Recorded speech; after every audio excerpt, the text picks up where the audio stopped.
강원도 강릉의 한 펜션에서 수능 시험을 마치고 체험 학습을 온 서울 은평구 대성고 학생 10명이 의식이 없는 채로 발견돼 병원으로 옮겨졌지만 결국 3명은 숨졌습니다. 경찰은 현장에서 일산화탄소 농도가 높게 측정돼서 가스가 누출됐을 가능성에 무게를 두고 수사하고 있습니다. 강릉 펜션에 묵었던 10명의 학생들은 모두 서울 대성고 문과반 3학년 남학생들이었습니다. 수능 시험이 끝난 뒤 학교에 개인 체험 학습을 신청하고 강릉으로 떠났던 것으로 파악됩니다. 사고 당시 첫 119 신고 내용을 JTBC 취재진이 파악했습니다. 청와대 특별감찰반원이었던 김태우 수사관의 비위 의혹을 수사하는 검찰이 접대 의혹에 대한 진상을 밝히기 위해서 골프장 7, 8곳을 압수수색했습니다. 청와대는 문재인 정부의 유전자인 애초에 민간인 사찰이 존재하지 않는다며 특감반 정보 유출 논란에 대해 이틀째 반박을 이어갔습니다. 초등학교 1학년 때부터 15년째 상습적인 폭력에 시달렸다는 쇼트트랙 심석희 선수의 고백으로 폭행 가해자인 조재범 전 코치에 대한 엄벌을 촉구하는 여론이 커지고 있습니다. 잠시 후 뉴스룸에선 2006년 올림픽 금메달리스트이자 한때 폭력 피해자였던 변천사 선수를 연결합니다. 사법농단 의혹에 연루돼 징계가 청구됐던 판사 13명 가운데 대법원이 단 3명에 대해서만 정직 처분을 내렸습니다. 사법부의 신뢰를 뿌리부터 뒤흔든 판사들에 대한 징계인데 수위가 낮다는 지적입니다. JTBC 취재진이 이건희 삼성그룹 회장의 차명 계좌에 대한 조준웅 특검 수사 발표 직전에 광주세무서와 금융위원회가 주고받은 공문을 입수했습니다. 당시 광주세무서는 삼성과 유사한 사례를 제시하며 과세 여부를 질의했고 금융위는 기존의 유권 해석을 뒤엎고 과세 대상이 아니라는 판단을 내렸던 것으로 확인됐습니다. 용산역 아래 공터에 있는 텐트촌으로 가는 길입니다. 노숙인 20여 명이 모여 생활하는데요. 오늘 밀착 카메라는 도심 속 노숙인을 둘러싸고 커지는 갈등의 현장을 취재했습니다. 마스크가 필요 없는 세상으로. 내일을 바꾸는 현대 수소전기차. 시청자 여러분, JTBC 뉴스룸을 시작하겠습니다. 강원도 강릉에서 안타까운 소식이 전해졌습니다. 서울의 대성고등학교 3학년 학생 10명이 쓰러진 채 발견돼서 결국 3명은 숨지고 나머지 학생들은 중태에 빠졌습니다. 수능을 마친 지 한 달, 아직 정시 전형이 남아있긴 했지만 그동안에 쌓인 스트레스를 풀기 위해서 체험 학습 여행을 왔다가 참변을 당했습니다. 경찰은 현장에서 일산화탄소 농도가 높게 나왔고 보일러 배관이 분리돼 있었던 것을 확인하고 가스 누출에 의한 중독을 의심하고 있습니다. 사고 현장 먼저 연결하겠습니다. 자, 조승현 기자, 뒤에 건물이 보이는 곳, 그게 바로 사고가 난 펜션인가요? 네, 그렇습니다. 저는 지금 펜션 건물 뒤로 돌아와 있습니다. 이 사고 현장과 가장 가까이 접근할 수 있는 곳입니다. 이 화면 위로 보이는 2층에 201호 객실에서 사고가 났습니다. 지금 이 건물 앞쪽에서는 경찰과 국과수 등에서 나와서 이 천막에 임시본부를 차리고 현장 감식과 조사를 이어가고 있고요. 진입로부터 경찰 통제선이 쳐진 상태입니다. 이곳 건물 뒤에도 이렇게 일반인 출입을 막기 위해서 이 통제선이 설치가 돼 있습니다. 예.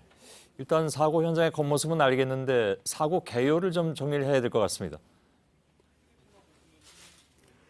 네, 강원도 강릉시 저동에 있는 이곳 펜션에서 이 사고가 확인된 게 약 7시간 전인 오늘 낮 1시 10분경입니다. 2층 201호 객실 안에서 10대 학생 10명이 쓰러져 있는 것을 펜션 주인이 발견을 했습니다. 이 펜션 주인은 곧바로 119에 신고를 했고 이후에 경찰과 소방대원들이 거의 동시에 현장에 도착을 했습니다. 이 첫 객실은 안으로 들어가면 이 위에 한 층이 더 있는 복층 구조인데요. 좀 이해하시기 쉽게 이 본 객실을 1층 그리고 안에 있는 복층 객실을 2층으로 설명을 드리겠습니다. 학생 10명 가운데 4명은 1층 거실 그리고 2명이 1층 방 안, 나머지 4명은 2층 방에서 발견이 됐습니다. 모두 입에 거품을 물고 또 구토를 한 상태였는데요. 곧바로 시내병원 3곳으로 나눠져서 옮겨졌습니다. 하지만 안타깝게도 현재까지 3명이 숨졌습니다. 나머지 7명도 상태가 위중한 것으로 알려지고 있어서 인명피해가 더 늘어날 가능성도 있습니다. 예, 2개 층에서 학생들이 발견이 됐다면 그만큼 가스가 건물 내 광범위하게 매우 강한 농도로 퍼져 있었다는 얘기가 되는데 지금 가스 중독에 의한 사고라는 것은 현장에서 확인이 되는 겁니까? 네, 그렇습니다. 우선 경찰은 아직 정확한 사고 원인 그리고 사망 원인에 대해서 단정적으로 밝히지는 않고 있습니다. 하지만 신고를 받고 최초로 현장에 출동했던 이 소방 구조대원이 객실 안에 곳곳을 가스 측정기로 확인을 한 결과 1층과 2층 모두에서 150ppm 농도의 일산화탄소 수치가 나왔습니다. 이 허용 농도 기준치가 50ppm이라고 하니까 3배나 높은 가스가 검출이 된 겁니다. 이 출입이 통제된 상태라서 저희가 안에 들어가서 눈으로 확인하진 못했습니다. 하지만 이곳 객실 안에는 방마다 발코니에 보일러가 설치되어 있다고 합니다. 그런데 최초 현장에 도착했던 소방대원이 보일러를 보니까 보일러 본체와 연통이 떨어져 있었다고 합니다. 연통이 보일러 본체에 이렇게 끼워져 있어야 하는데 어긋나서 틈이 있었다는 겁니다. 이 보일러를 작동하면서 나온 가스가 이곳 틈을 통해서 빠져나왔고 발코니와 객실 사이에 있는 문 틈으로 새어 들어와서 사고 원인이 된 것이 아닌가 추정해 볼 수 있는 대목입니다. 이 경찰과 국과수 그리고 가스안전공사 등이 현장에서 이 부분을 자세히 들여다보고는 있는데 아직까지 정확하게 원인이 나오진 않았습니다. 예. 자, 아까 얘기한 건 어디까지나 이제 추정되는 그런 내용이긴 합니다. 좀 더 지켜봐야 될 것 같긴 한데 지금 뭐 날은 완전히 어두워졌습니다. 현장 안팎에서는 어떤 일들이 진행되고 있습니까? 네, 말씀하신 대로 날은 이미 어두워졌지만 이곳 사고 현장에서는 감식반원들의 현장 조사 감식이 계속되고 있습니다. 이 언론사에서 나온 취재진들도 이 사고 원인 등과 관련해서 현장에서 나오는 이야기들에 계속 귀를 기울이는 모습입니다. 이 경찰이 오늘 현장에서 수사 브리핑을 2번 했는데요. 원래 한 차례 더 브리핑이 있다는 소식이 나오기도 했었지만 현재로서 추가 브리핑은 오늘 없는 것으로 확인이 되고 있습니다. 경찰은 가까운 강릉경찰서에 수사본부를 내일 오전 중에 차린 뒤에 추가 브리핑을 한다고 했고 여기서 사망자들의 위치, 발견된 위치 등이 확인될 것으로 보입니다. 예, 알겠습니다. 조승현 기자가 현장에서 전해드렸습니다. 자, 이번에는 사고를 당한 학생 가운데 5명이 치료를 받고 있는 강릉 아산병원을 연결하겠습니다. 박상욱 기자가 병원에 나가 있습니다.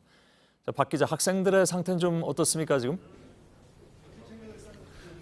네, 우선 5명의 학생들은 이곳의 고압산소 치료센터에서 잇따라 치료를 받고 있습니다. 먼저 오후 5시쯤에 3명의 학생이 2시간가량 동안 치료를 받았고 이어서 7시쯤 다른 2명의 학생이 치료를 받기 시작했습니다.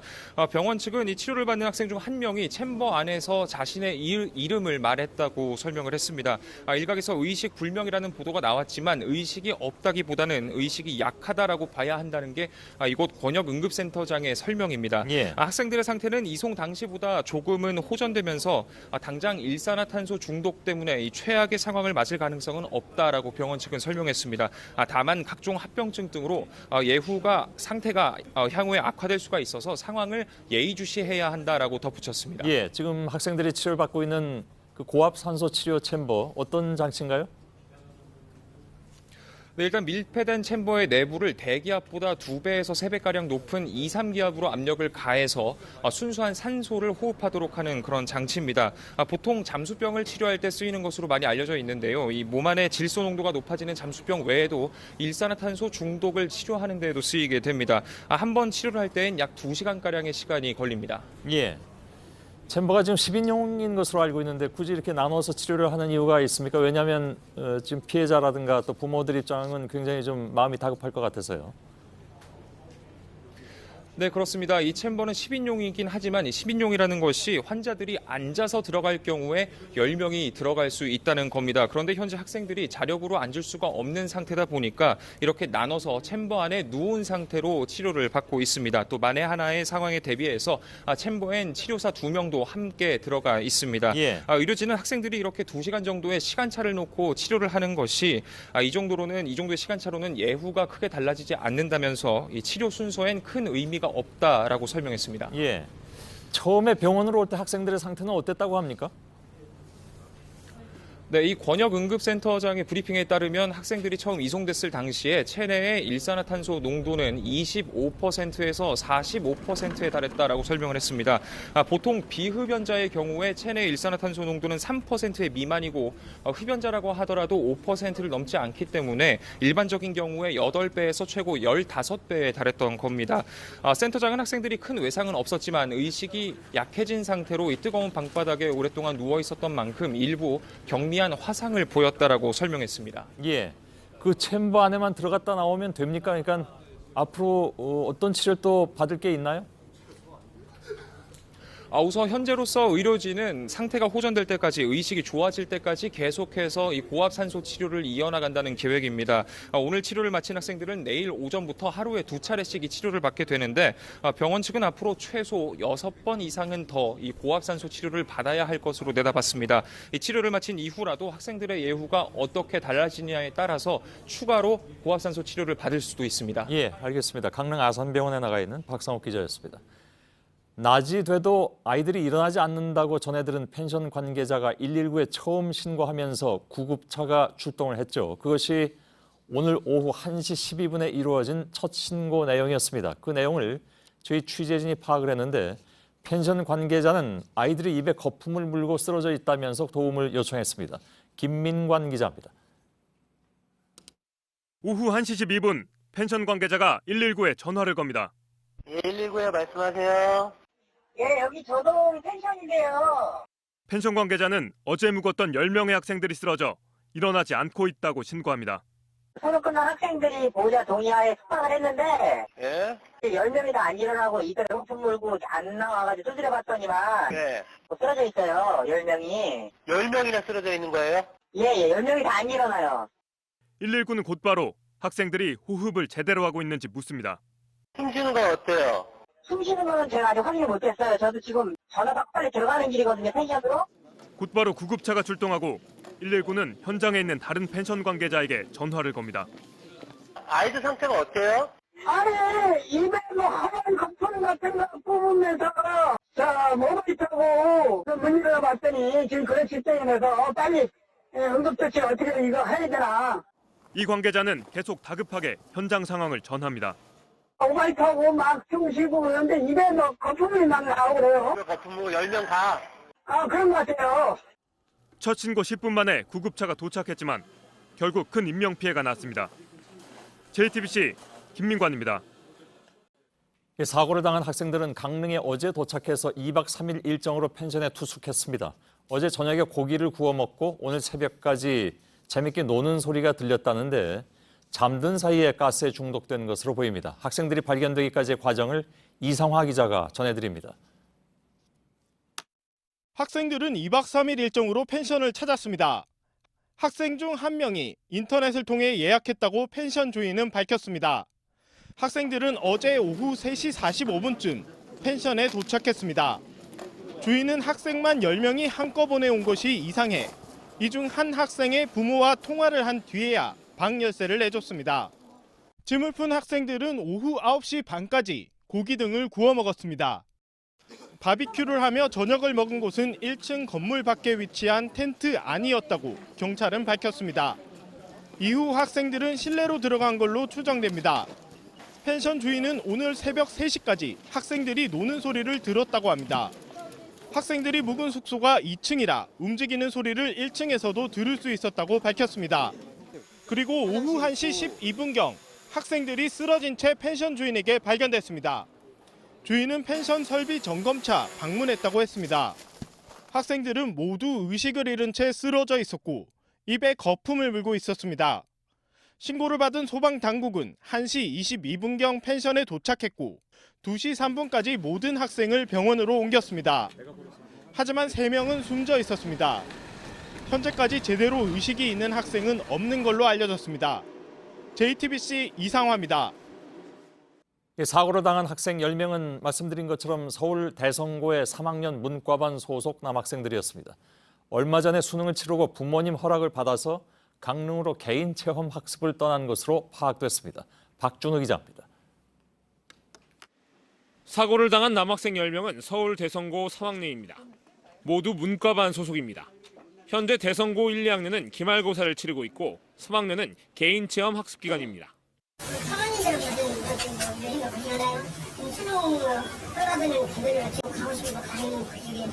보통 고등학교 3학년은 수능이 끝나면 개인 체험 학습을 떠나는 경우가 많습니다. 학생이나 보호자가 신청하면 학교장 승인을 받고 갈 수 있습니다. 대성고 학생들도 어제부터 이달 24일까지 체험 학습을 신청한 뒤 함께 강릉으로 떠났던 것으로 파악됐습니다. 펜션은 2박 3일 일정으로 예약했습니다. 대성고 관계자는 체험학습은 학부모의 동의를 받고 그간 계속 보내왔던 것이라며 이런 사고는 처음이라고 전했습니다. 학교 측은 현재 교문을 걸어 잠그고 외부인 출입을 통제하고 있습니다. 학생 주임 교사 등은 강릉 현장으로 떠났고 남은 교사들도 긴급 회의를 하고 대책을 논의하고 있습니다. JTBC 박준호입니다. 사고가 난 곳은 올해 7월에 문을 연 복층 구조의 펜션이었습니다. 학생 10명은 2층과 복층 여기저기서 의식을 잃은 채 발견됐습니다. 구급대가 도착했을 때 일산화탄소 농도가 허용치의 3배 수준인 150ppm으로 측정됐습니다. 2층에 있는 베란다 보일러 연통이 떨어진 채로 발견됐다고 말씀드렸는데요. 자세한 내용 오선민 기자가 전해드립니다. 사고가 난 곳은 강릉 경포대 부근 해안가에서 2km가량 떨어진 펜션입니다. 지난 7월 농가형 민박으로 허가를 받았습니다. 학생들은 2층, 복층 구조의 펜션에 머물렀습니다. 발견 당시 2층 거실에 4명, 방에 2명, 복층에 4명이 쓰러져 있었습니다. 구조 현장을 목격한 주민들은 학생들 모두 의식이 없었고 구토를 하거나 입에 거품을 물고 있었다고 전했습니다. 소방당국은 도착 당시 학생들이 발견된 거실과 방, 복층의 일산화탄소 농도를 측정했습니다. 보통은 20ppm, 허용 한계는 50ppm인데 그 3배 수준인 150ppm이 나왔습니다. 게다가 거실 옆에 위치한 2층 베란다에 설치된 보일러 배관이 떨어져 있는 모습이 발견됐습니다.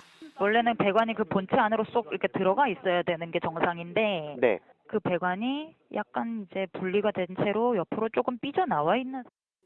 경찰은 이를 근거로 가스 누출이 사고의 직접적 원인인지 확인하고 있습니다. 발생 시간은 오늘 새벽으로 추정됩니다. 당시 1층에 거주하며 펜션을 관리했던 주인이 새벽 3시까지 위층에서 인기척을 들었다고 진술했기 때문입니다. 경찰은 필요하면 부검도 고려한다는 입장입니다. JTBC 오선민입니다. 의식을 잃은 학생 중에 2명은 고압산소 시설이 있는 병원을 찾아서 우왕좌왕하다가 결국 강릉에서 100km 넘게 떨어진 원주의 기독병원으로 옮겨졌습니다. 이곳에서도 집중 치료가 이루어지고 있는 상황인데 취재기자 잠시 좀 연결하도록 하겠습니다. 연지환 기자가 나가 있습니다. 자, 2명의 학생이 원주 기독병원에 도착한 것은 언제쯤입니까? 네, 오후 3시 45분쯤 헬기를 타고 이곳 원주 기독병원에 도착을 했습니다. 이 두 학생들도 당초에는 사고 펜션 인근의 강릉 동인병원으로 이송됐습니다. 하지만 일산화탄소 중독을 치료할 수 있는 고압 산소 치료실이 없어서 급히 소방 헬기를 이용해 이곳으로 이송된 겁니다. 두 학생은 도착하자마자 응급실의 소생실에서 간단한 응급치료를 받은 뒤 곧바로 일산화탄소 중독을 치료할 수 있는 고압 산소 치료실로 향했습니다. 그럼 지금은 치료를 제대로 잘 받고 있다는 얘기인가요? 네, 그렇습니다. 현재 2시간씩 번갈아 가면서 치료를 받고 있습니다. 평소 1기압보다 높은 2.8기압의 상황에서 공기 중의 산소 농도의 5배가 넘는 100%로 산소를 주입하면서 치료를 받고 있습니다. 의료진은 고압 산소 치료를 빨리 받으면 빨리 받을수록 좋지만 일단 8시간 이내에 받으면 효과가 있는 것으로 알려져 있다고 전했습니다. 하지만 두 학생의 의식은 아직 돌아오지는 않고 있습니다. 두 학생의 부모님도 약 1시간 전쯤 이곳에 도착을 해서 상태를 지켜보고 있습니다. 다시 한번 좀 확인을 하죠. 지금 강릉병원에서 고압산소 치료 시설 문제로 우왕좌왕했다고 말씀드렸고 꽤 멀리 떨어져 있는 원주까지 갔다고 했습니다. 그래서 시간이 지체된 건 맞는데 그것이 이 학생들을 치료하는데 아무런 문제가 없다는 것이 의료진의 얘기입니까? 해당 의료진을 저희가 직접 접촉을 했는데요. 의료진은 임상실험 결과로 24시간 내에 치료를 받으면 효과를 볼 수 있지만 빠르면 빠를수록 적어도 8시간 내에는 치료를 받아야 한다고 설명했습니다. 일단 지금 8시간 내에 치료를 받는 것은 맞으니까 걱정을 좀 덜긴 덜 것 같은데 그래도 아무튼 좀 걱정이 되는 건 맞는 것 같습니다. 지금 아까 아산병원 상황을 보니까 고압 산소 치료 시설이 다인실인 것으로 알려졌습니다. 아까 10인용이라고 말씀드렸거든요. 근데 굳이 환자를 옮긴 이유는 뭘까요, 그러면? 저희 취재진이 확인해 본 바로는 강릉에는 총 6개의 종합병원이 있습니다. 이 중 고압 산소 치료 설비를 갖추고 있는 곳은 강릉 아산병원 한 곳입니다. 학생들이 최초 이송됐던 강릉 동인병원이나 고려병원은 일산화탄소 측정기나 고압 산소 치료실을 갖추고 있지 않은 것으로 파악됐습니다. 아산병원의 고압 치료실은 다인용의 방 형태여서 보통의 경우 여러 명이 한꺼번에 치료받을 수 있습니다. 하지만 이번 사고처럼 중증 환자의 경우 침대와 의료진이 한꺼번에 들어가야 하기 때문에 한 번에 한 명씩밖에 치료받을 수 없다고 합니다. 때문에 소방 헬기를 이용해 100km 떨어진 이곳 원주 기독병원으로 이송됐습니다. 이곳 원주 기독병원의 치료실 역시 강릉 아산병원과 같은 구조여서 번갈아 가면서 치료를 받고 있는 상황입니다. 예, 차라리 원주로 옮기는 것이 시간을 절약하는 방법이었다 이렇게 이해를 할까요? 예, 헬기로 이송하면 강릉에서 원주까지 약 30분이면 이송할 수 있기 때문에 예, 지금 이곳으로 이송해서 치료를 받고 있는 상황입니다. 알겠습니다. 연지환 기자였습니다. 소방당국은 이번 사고가 보일러 연통이 분리되면서 가스가 누출돼 발생했을 가능성을 염두에 두고 있다고 말씀을 드렸습니다. 그렇다면 강릉시는 소방 관련 사항을 잘 점검을 했느냐 하는 문제가 남는데 당시 점검 때 가스는 빠져 있었다고 합니다. 그 가스가 지방자치단체 점검 사항이 아니고 가스 공급자가 별도로 하게 돼 있는데 이건 그동안에 사실 계속 우려가 되어왔던 부분이기도 하죠. 강희현 기자입니다. 사고가 난 펜션은 올해 7월 개업 신고를 했습니다. 당시 지자체인 강릉시로부터 받은 안전 점검 내역입니다. 소방시설 설치 현황 등 시설 기준은 적합하다고 돼 있습니다. 하지만 가스시설 점검 관련 항목은 나와 있지 않습니다. 강릉시는 가스시설은 지자체의 점검 사항이 아니라고 말했습니다. 거기 시설 기준 점검에 이제 소방 부분이 그거밖에 들어있지 않아요, 안전 부분이. 한국가스안전공사 측은 건물의 외벽까지는 가스공사 점검 대상이지만 그 외엔 가스공급자가 별도로 점검해주는 구조라고 밝혔습니다. 그 외벽까지는 저희 검사 대상이고 그 안에 부분은 이제 가스 공급자가 점검을 해주게끔 되어 있는 그런 사항입니다. 이번에 사고가 난 펜션 같은 숙박시설 역시 가스 관리는 제대로 안 되다 보니 크고 작은 사고가 계속되었습니다. 지난 5년간 발생한 가스보일러 사고로 총 14명이 사망했습니다. JTBC 강희연입니다. 예, 현장에서 저희 기자들이 계속 취재를 하고 있는데 관련된 속보가 계속 들어올 것 같습니다. 그 내용은 또 다시 정리를 해서 저희가 2부에서 또 자세히 전해드리도록 하겠습니다.